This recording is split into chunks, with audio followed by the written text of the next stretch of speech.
और कहा, प्रिय उद्धव, मेरे इस अवतार काल में अनेक लोगों ने मुझसे वरदान मांगे, किंतु तुमने कभी कुछ नहीं मांगा। उस समय, अब इस समय तुम कुछ मांगो, मैं तुम्हें कुछ देकर संतुष्ट करना चाहता हूं, तुम्हारा भला करके मुझे संतुष्टि होगी। उद्धव ने इसके बाद भी स्वयं के लिए कुछ नहीं मांगा। वे केवल अपने मन की उन शंकाओं का समाधान चाहते थे जो उनके मन में कृष्ण की शिक्षाओं और उनके कृतित्व को, उनके कर्म को देखकर उठ रही थी। उन्होंने भगवान कृष्ण से पूछा, भगवान, महाभारत के घटनाक्रम में अनेक बातें मैं समझ नहीं पाया। आपके उपदेश कुछ अलग रहे, जबकि आपका व्यक्तिगत जीवन कुछ अलग रहा। यही तो प्रश्न था अभी, कि आपका जीवन कुछ रहा, आपके उपदेश जो स्टेज पर महात्मा कुछ बोल रहे हैं, उनका व्यक्तिगत जीवन शायद कुछ और है और कह कुछ रहे हैं। हमारे मन में ये प्रश्न आते हैं, उद्धव के मन में भी आया, और उन्होंने सीधा किससे पूछा? भगवान कृष्ण से पूछा। क्या आप मुझे उनका कारण समझाकर मेरी ज्ञान पिपासा को शांत करेंगे? कृष्ण बोले, उद्धव, मैंने कुरुक्षेत्र के युद्ध क्षेत्र में अर्जुन से जो कुछ भी कहा वो भगवत गीता बन गया। This is clear. आज तुम जो कुछ भी जानना चाहोगे और उसके मैं उत्तर दूंगा, वो उद्धव गीता के रूप में जाना जाएगा। इसी कारण मैंने तुम्हें यह अवसर दिया है, तुम बेझिझक पूछो। इसी कारण सदगुरु माता जी ने हमें NYS दिया है कि हम प्रश्न करें, उनके उत्तर पाएं। तो कृष्ण ने आज भी हम सबको एक इस रूप में अवसर दिया। उद्धव ने पूछना शुरू किया, हे कृष्ण, सबसे पहले मुझे यह बताओ कि सच्चा मित्र कौन है? कृष्ण ने कहा, सच्चा मित्र वह है जो जरूरत पड़ने पर मित्र की बिना मांगे मदद करे। उद्धव ने कहा, कृष्ण, आप पांडवों के आत्मीय प्रिय मित्र थे। आपाद बांधव के रूप में, यानी आपदा में, मुसीबत में सहायता करने वाले के रूप में उन्होंने आप पर सदा पूरा भरोसा किया। कृष्ण, आप महाज्ञानी हैं, आप भूत, वर्तमान और भविष्य के ज्ञाता हो, किंतु आपने सच्चे मित्र की जो परिभाषा दी, आपको लगता नहीं कि आपने उस परिभाषा के अनुसार कार्य नहीं किया?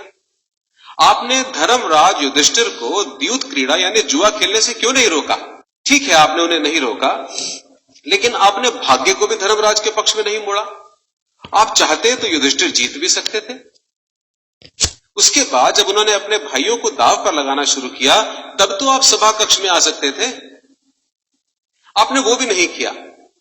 उसके बाद जब दुर्योधन ने पांडवों को सदैव अच्छी किस्मत वाला बताते हुए द्रौपदी को दांव पर लगाने को प्रेरित किया और जीतने पर सारा कुछ वापस कर देने का लालच किया, कम से कम तब तो आप हस्तक्षेप कर सकते थे।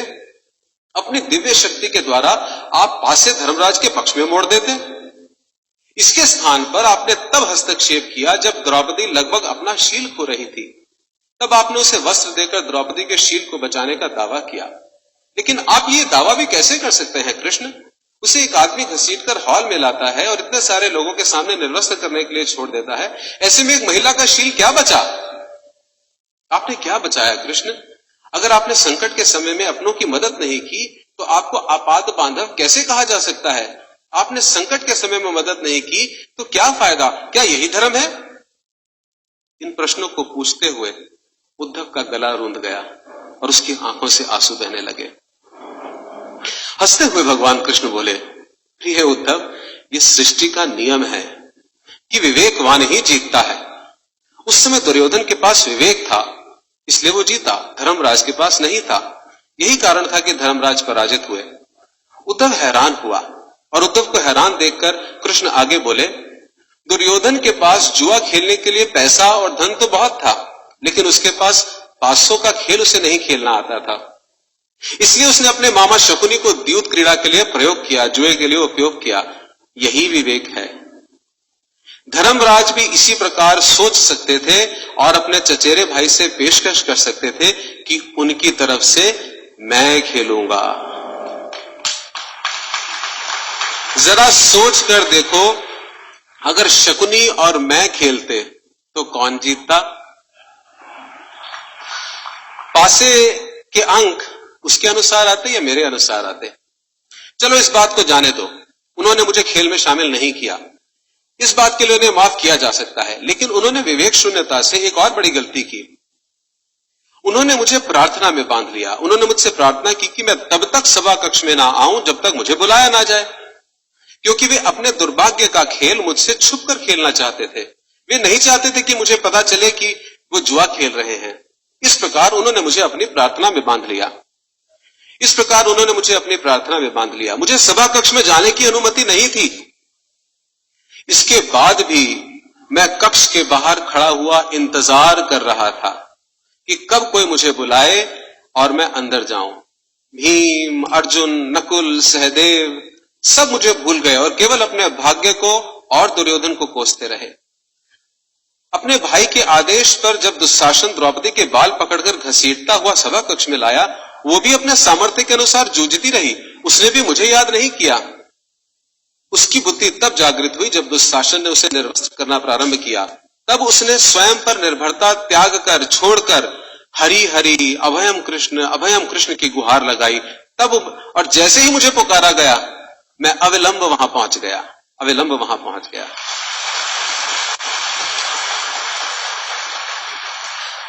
अब बताओ इसमें मेरी गलती क्या है? उद्धव बोले, कान्हा आपका स्पष्टीकरण प्रभावशाली अवश्य है, किंतु मेरी पूर्ण संतुष्टि नहीं हुई, जैसे हमारी नहीं होती। क्या मैं एक और प्रश्न पूछ सकता हूं? कृष्ण की अनुमति से उद्धव ने पूछा, इसका अर्थ यह हुआ आप तभी आओगे जब आपको बुलाया जाएगा? क्या संकट से घिरे अपने भक्त की मदद करना आपका कर्तव्य नहीं, आपको स्वतः नहीं आना चाहिए? कृष्ण मुस्कुराए, और सुनिए, देखिए अब सिद्धांत आ रहा है। कृष्ण मुस्कुराए और कहने लगे, उद्धव, इस सृष्टि में हर एक का जीवन उसके स्वयं के कर्मफल के आधार पर संचालित होता है। ना तो मैं इसे चलाता हूं और ना ही इसमें हस्तक्षेप करता हूं, मैं केवल एक साक्षी हूं। मैं सदैव तुम्हारे नजदीक रहकर जो हो रहा है उसे देखता हूं, यही ईश्वर का धर्म है। वाह वाह, बड़ा अच्छा कृष्ण, बहुत अच्छा। इसका अर्थ यह हुआ कि आप हमारे नजदीक खड़े होकर हमारे सभी दुष्कर्मों का निरीक्षण करते रहेंगे, हम पाप पे पाप करते रहेंगे और आप हमें देखते रहेंगे। आप क्या चाहते हैं कि हम भूल करें, पाप की गठरी बांधते रहें और फल भुगतते रहें? ये सब किसने कहा? उद्धव ने। कृष्ण बोले, उद्धव, तुम शब्दों के गहरे अर्थ को समझो। जब तुम समझकर अनुभव कर लोगे कि मैं तुम्हारे नजदीक साक्षी के रूप में हर पल हूं, तो क्या तुम कुछ भी गलत कर पाओगे?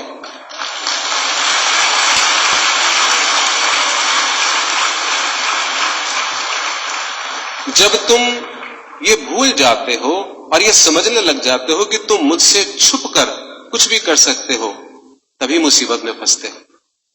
धर्मराज का यह अज्ञान था कि उसने माना कि वो मेरी जानकारी के बिना जुआ खेल सकता है।